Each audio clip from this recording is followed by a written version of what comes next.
ప్రభు నామానికే మహిమ కలుగునుగాక. కూడొచ్చిన మీ అందరికీ, కర్మిల ఆత్మీయ సహవాస సంఘ విశ్వాసులందరికీ మన ప్రభువును ఆయన ప్రియ కుమారుడునైన యేసుక్రీస్తు వారి శ్రేష్టమైన నామలో శుభములు మరియు అందరికీ వందనాలు. యెషయా గ్రంథం 30వ అధ్యాయాన్ని మనం ధ్యానం చేసుకుంటున్నాం. యెషయా గ్రంథం 30వ అధ్యాయం. ఈ అధ్యాయంలో యోధా ప్రజల యొక్క అతిక్రమము మరియు శిక్ష, దాన్ని ముఖ్య అంశంగా మనం చూడవచ్చు. మొదటి 11 వచనాల్లో యోధా యొక్క పాపాన్ని మనం చూస్తాం. గత దినం 3 వచనాలు మనం ధ్యానం చేసుకున్నాం. 4వ వచనం చదువుతాను. యాకోబు వారి అధిపతులు సోయనులో కనబడినప్పుడు వారి రాయబారులు హాసేనులో ప్రవేశించినప్పుడు వారందరూ తమకు అక్కరకు రాక ఏ సహాయమునకైనను ఏ ప్రయోజనమునకైనను పనికి రాక సిగ్గును నిందయు కలుగుజేయు ఆ జనుల విషయమై సిగ్గుపడుతురు. యోధా అధిపతులు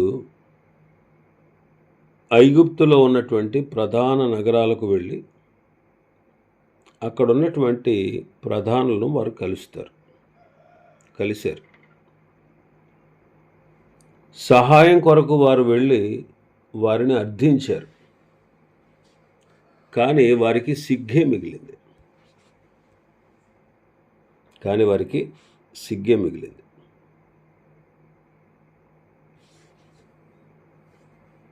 ఇర్మియా భక్తుడు ఇర్మియా గ్రంథంలో 2వ అధ్యాయం 36-37 వచనాలు చూస్తే, నీ మార్గము మార్చుకొనుటకు నీవేళ ఇటు అటు తిరుగులాడుచున్నావు.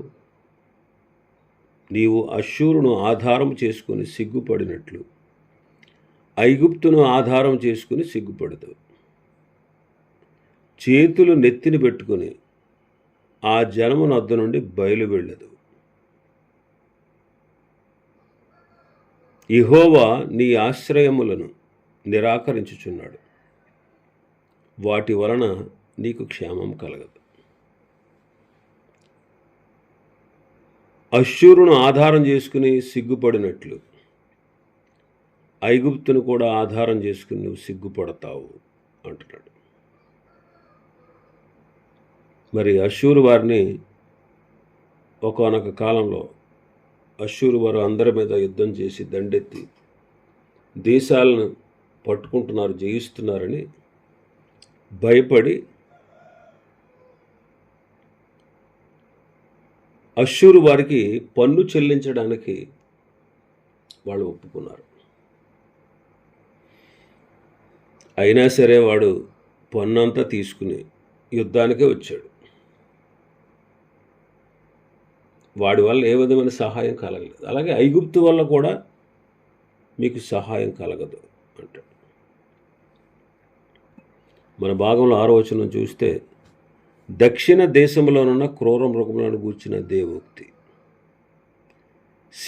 సింహములను పాములను తాపకరమైన మిడునాగులు ఉన్న మిక్కిలి శ్రమ బాధలు గల దేశము గుండా వారు గాడిద పిల్లల వీపుల మీద తమ ఆస్తిని, ఒంటెల మూపుల మీద తమ ద్రవ్యములను ఎక్కించుకుని తమకు సహాయం చేయలేని జనమునొద్దకు వాటిని తీసుకుని పోదురు. యోధా ప్రధానులు అరణ్యము గుండా, సింహాలు పాంబులు ఉన్నటువంటి అరణ్యము గుండా తమ ఆస్తిని ఐగుప్తుకు మోసుకుపోయారు. అంటే సంధి కొరకు వస్తువులను పంపించారు. వారు వస్తువుల్ని పంపించారు. అంటే ఐగుప్తును ఆశ్రయించారు. మరి మనం ఈనాడు అపవాదిని ఆశ్రయించవచ్చా? అపవాదిని మనం గద్దించాలి. అప్పుడు వాడు పారిపోతాడు. మత్తయి సువార్త 4వ అధ్యాయంలో మనం చూస్తాం, ప్రభువు వాడిని గద్దించారు. మత్తయి సువార్త 4వ అధ్యాయం 8వ వచనం నుంచి చూస్తే, మరలా అపవాది మిగిలి ఎత్తైన ఒక కొండ మీదకి ఆయన తోడుకొని పోయి ఈ లోక రాజ్యములన్నిటినీ వాటి మహిమను ఆయనకు చూపి, నీవు సాగిలిపడి నమస్కారం చేసిన యెడల వీటినన్నిటిని నీకు ఇచ్చేదనని ఆయనతో చెప్పగా, యేసు వానితో, సాతానా పొమ్ము, ప్రభువైన నీ దేవునికి మ్రొక్కి ఆయనను మాత్రమే సేవింపవలెను అని వ్రాయబడి ఉన్నదని. కాబట్టి సాతాను యొక్క ఆలోచనలను ఆయన జయించారు. కాబట్టి మనం కూడా శరీరాశల్ని, అపవాదిని, లోకాన్ని మనం జయించాలి. గలతీ పత్రిక 6వ అధ్యాయం 14వ వచనం, అయితే మన ప్రభువైన యేసుక్రీస్తు శిలువ యందు తప్ప మరి దేని యందును అతిశయించుట నాకు దూరమవును గాక.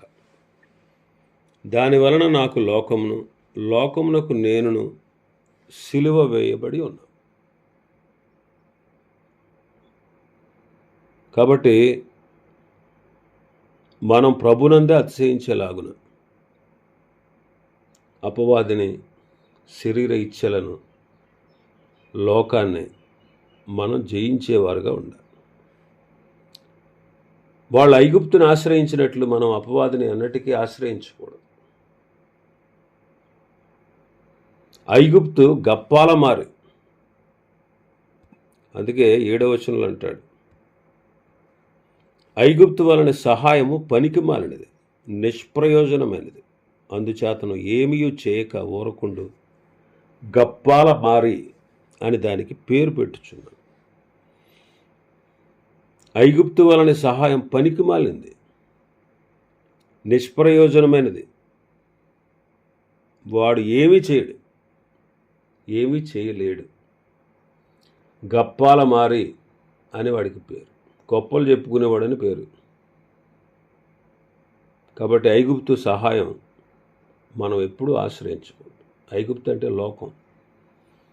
చూడండి, ఇశ్రాయేలీయులు 430 సంవత్సరాలు ఐగుప్తు దేశంలో ఉన్నారు. ఐగుప్తు దేశంలో వారు ఫరో బానిసత్వం, ఫరో అధికారం కింద ఉన్నాడు. ఫరో సాతానికి గుర్తు, ఐగుప్తు లోకానికి గుర్తు. వాళ్ళు ఎన్ని బాధలు పడ్డారు అక్కడ. వాళ్ళకి సరైన ఆహారం కానీ, వసతులు కానీ లేవు. వారు బానిస పని చేశారు. ఇటుకల పని చేయడం, మోత గంపలను ఎత్తడం. ఐగుప్తును ఇనుప కొలిమితో దేవుని వాక్యం పోలుస్తూ ఉంది. అలాగ వాళ్ళు కొలిమిలో కాల్చబడినట్టు, కొట్టబడినట్టు, సాగగొట్టబడినట్టు, ఇష్టమైన రీతిలో మలచబడినట్లు వాళ్ళు అనేకమైనటువంటి బాధలు అనుభవించారు.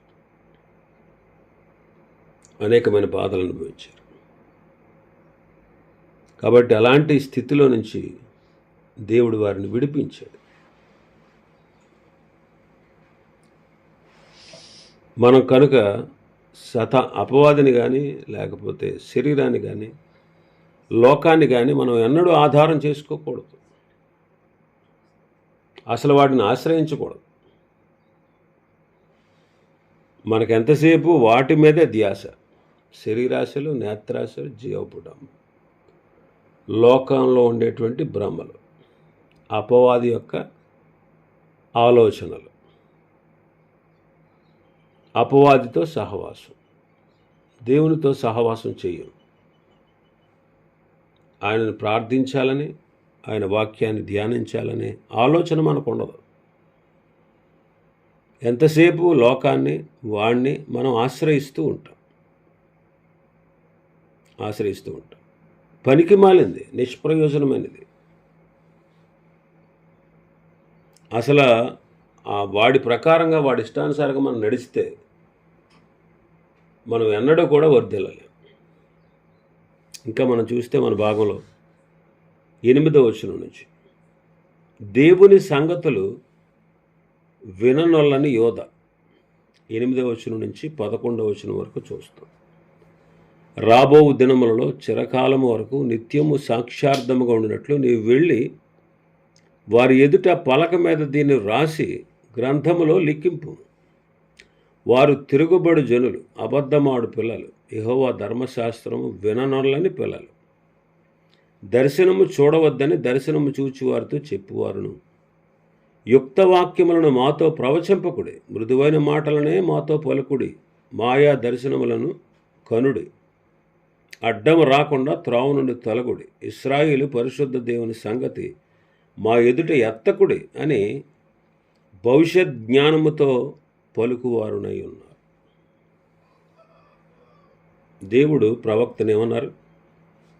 రాబో దినాల్లో అలాగే చిరకాలం వరకు నిత్యము సాక్ష్యార్థంగా ఉండాలి ఈ మాటలు. కాబట్టి నీవు వెళ్ళి వారి ఎదుట పలక మీద దీన్ని రాసి గ్రంథంలో లిఖించు. నిత్యము సాక్ష్యార్థముగా ఉండనట్లు రాయి.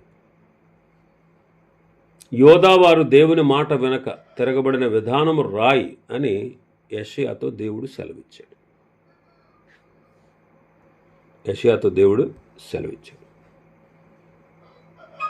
8వ అధ్యాయంలో మనం చూస్తాం. యెషయా గ్రంథం 8లో, మరియు యెహోవా నీవు గొప్ప పలక తీసుకొని మహేరు షాలాల్ హాష్బజ్ అను మాటలు సామాన్యమైన అక్షరములతో దాని మీద రాయు.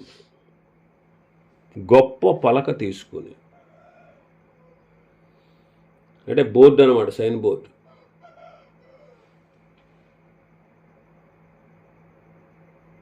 ఇప్పుడు మనం చెప్పుకోవాల్సి వస్తే ఫ్లెక్సీ అనమాట. గొప్ప పలక తీసుకుని రాయి.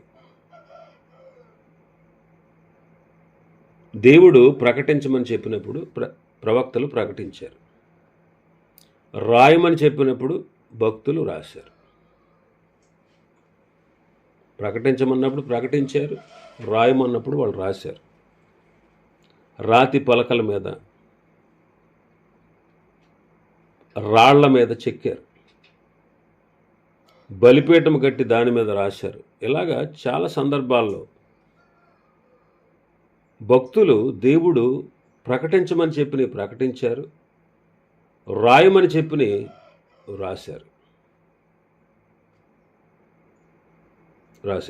ఈనాడు దేవుడు ఎంత గొప్పవాడంటే, మనల్ని ప్రేమించి మనకు అర్థమైనటువంటి భాషలో మన చేతిలో బైబిల్ ఉండేటట్లుగా దేవుడు చేశాడు. మనకంటే ముందు 200 సంవత్సరాల వెనక్కి వెళితే వాళ్ళకి బైబిల్ లేదు. మనం ఎంత ధన్యులం. పరిశుద్ధ గ్రంథంలో ఉన్నటువంటి 66 పుస్తకాలు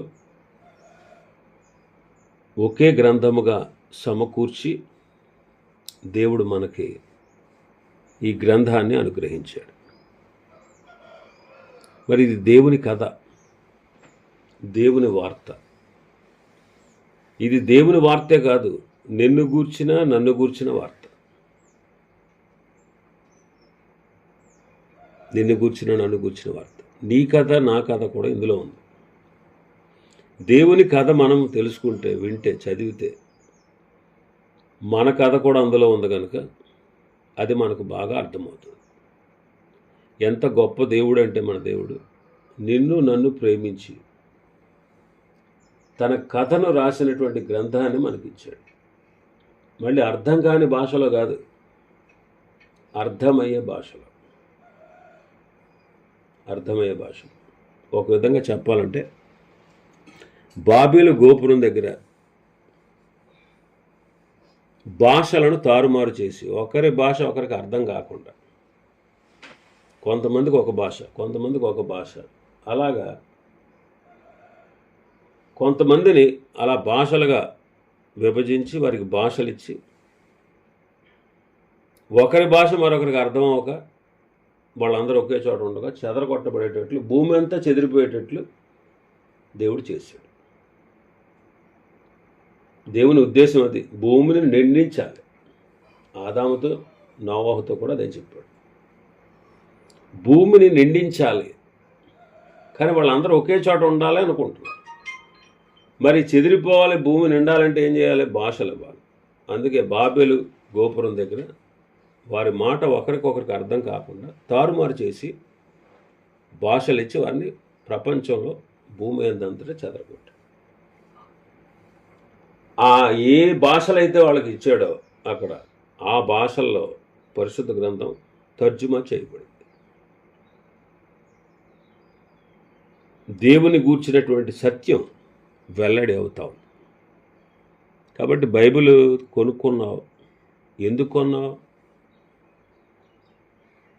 పీడకల్లో వస్తే తల కింద పెట్టుకోవడానిక? నీరసంగా ఉంటే గుండెల మీద పెట్టుకోవడానిక? దెయ్యం పడితే తల మీద పెడతాక? ఎందుకు? ఇది మంత్రాల పుస్తకం కాదు, ఇది దేవుని నోటి మాట, దేవుని వాక్యం, దేవుని కథ, దేవుని సత్యం, నిన్ను గూర్చిన నన్ను గూర్చిన సత్యం దేవుడు పరిశుద్ధ గ్రంథంలో నీ కొరకు నా కొరకు పొందుపరిచాడు. కాబట్టి మనం శ్రద్ధగా దేవుని యొక్క వాక్యాన్ని చదవాలి, ధ్యానించాలి, పఠించాలి, కంఠతా చేయాలి, ధ్యానించాలి, వినాలి ఎవరైనా చెప్తున్నప్పుడు. ఇది ఇంత గొప్ప గ్రంథాన్ని దేవుడు మనకు ఇచ్చాడు. ఎందుకని? మనం అందరం కూడా దాన్ని చదివి అందులో ఉండేటువంటి సత్యాలు తెలుసుకుంటాం. మరి ఇక్కడ కూడా ప్రభు ఏమన్నాడు? నీవు రాయి అన్నాడు. నీవు రాయి. ఒక పెద్ద పలక తీసుకుని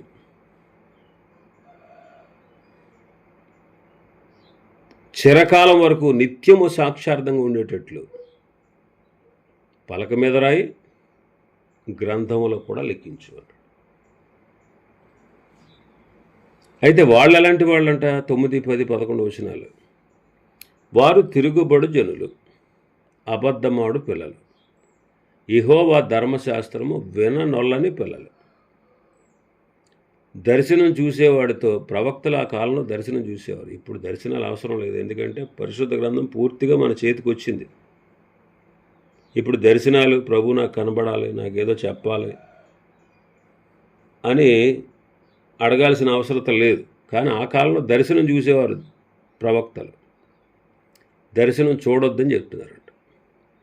ఇదిగో మాతో యుక్త వాక్యాలు పలకొద్దు, మృదువైన మాటలే మాతో పలకండి, మాయా దర్శనాలు కానండి, మాకు అడ్డం రాకండి, మా త్రోవల్లోంచి తొలగండి, ఇశ్రాయేలు యొక్క పరిశుద్ధ దేవుని సంగతి మా ఎదుటి ఎత్తకండి. వాళ్ళు అలా పలుకుతున్నారంట. యోధా దేవుని సంగతులను విననొల్లకుండెను.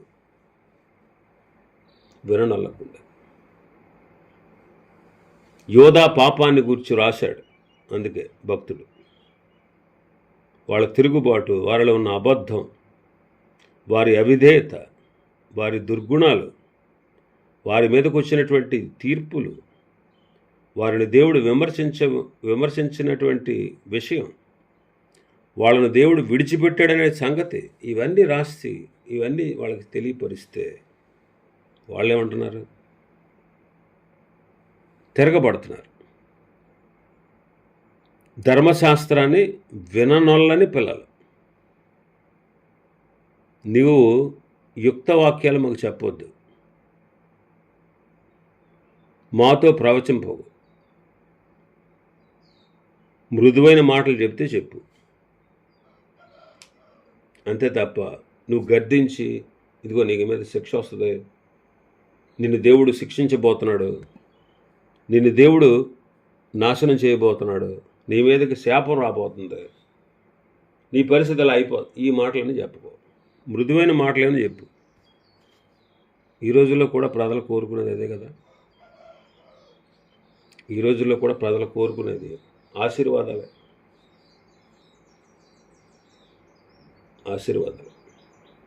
మేలుకరమైన మాటలు. దురద చెవులు గలవారే తమకు అనుకూలంగా మాట్లాడే బోధకుల్ని తయారు చేసుకుంటారు. ఈ రోజుల్లో కూడా అలాగే ఉన్నారు ప్రజలు. వారికి ఇష్టమైనటువంటి బోధ చేసేవారిని, బోధకుల్ని సమకూర్చుకుంటారు. కొంతమంది అయితే అసలు క్రీస్తునే ప్రకటించొద్దు అంటారు. దేవునికి చోటివ్వని వారుగా ఉంటారు. దేవుని ద్వేషించేవారుగా ఉంటారు. దేవుని ద్వేషించేవారుగా ఉంటారు. అలా ఉంది నేటి పరిస్థితి కూడా. ఆనాటి యోధా పరిస్థితి వల్ల ఈనాడు దేవుని పిల్లలు కూడా తిరగబడుతున్నారు, అబద్ధములాడుతున్నారు. ధర్మశాస్త్రాన్ని వినాలనేటువంటి మనస్సు లేదు. యుక్తవాక్యాలు వినాలనేటువంటి ఆలోచన లేదు. యుక్తవాక్యం అంటే ఏంటి? తప్పును సరిచేయడం, ఉన్నది ఉన్నట్టుగా చెప్పడం, సత్యాన్ని ప్రకటించడం. మరి అది నచ్చుతుందా? చాలామందికి నచ్చదు. ఏమని చెప్తారు? ఇలా మాట్లాడతారేంటి, ఇలా చెప్తారేంటి, ఒక్క అనుకూలమైనటువంటి మాట కూడా మా గురించి చెప్పరు అనేవాళ్ళు ఉన్నారు. అడ్డం రాకండి, మా త్రోవ నుండి తొలగండి, మీరు మాతో మాట్లాడొద్దు, అసలు దేవుని సంగతే మా దగ్గర ఎత్తొద్దు అంటున్నారంట కదా. నేటి దినాల్లో కూడా ఇలాంటి వాళ్ళు ఉన్నారు. నేటి దినాల్లో కూడా వారికి ఇష్టమైనటువంటి బోధకులను సమకూర్చుకుంటున్నారు.